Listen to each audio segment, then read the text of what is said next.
आता आपण पाहायला गेलो तर काय चालू आहे आताच्या जगामध्ये, मुलं आपल्या आई वडिलांनाच आदर देत नाही तर ती बाहेरच्या लोकांना काय आदर देणार. म्हणजे पाहायला गेलं तर कित्येक तरी युगापासून आपली चालू आलेली संस्कृती त्यात एकच सांगितले की वडीलधाऱ्या माणसांचा आदर करा.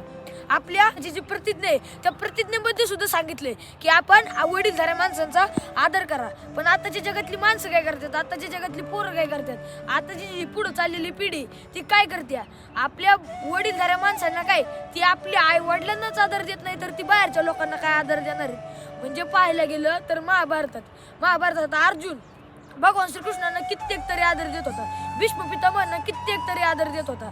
आपले प्रभू श्रीराम त्यांचं उदाहरण पाहायला गेलं तर आपल्या वडिलांच्या वचनासाठी आपल्या वडिलांनी काही मातेला वचन दिलं होतं की मी तुला 2 वरदान देणार. आणि ते 2 वरदान काही काय मागितले की प्रभू श्रीरामांना 14 वर्षाचा वनवास आणि माझ्या भरताला राजगादी प्राप्त झाली पाहिजे. उद्या त्यांचा राज्याभिषेक आहे प्रभू श्रीरामांचा आणि आजच्या दिवशी त्यांना वनवास भेटतोय. त्यांच्या मनाला काय झालं असेल पण आपल्या वडिलांची आज्ञा पाळण्यासाठी आणि तेच प्रभू श्रीराम आपल्याच भारतात होऊन गेले.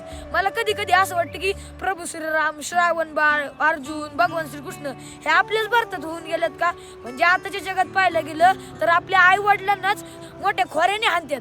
आताच्या जगातली अशी पिढी चालू आहे तर आपण काय केलं पाहिजे. मला आताच्या पिढीला हाच सांगायचा उपदेश आहे की तुम्ही आपल्या आई वडिलांचा कायम आदर ठेवा आणि आपल्या वडीलधाऱ्या माणसांचा सत्कार करा. नक्कीच तुम्हाला तुम्हाला कौतुक वाटेल, देवाला तुमचं कौतुक वाटेल आणि देवाच्या दरबारात गेल्याच्या नंतर देवापुढे तोंड दाखवण्यासाठी तुमच्याकडे जागा असेल. रामकृष्ण हरी.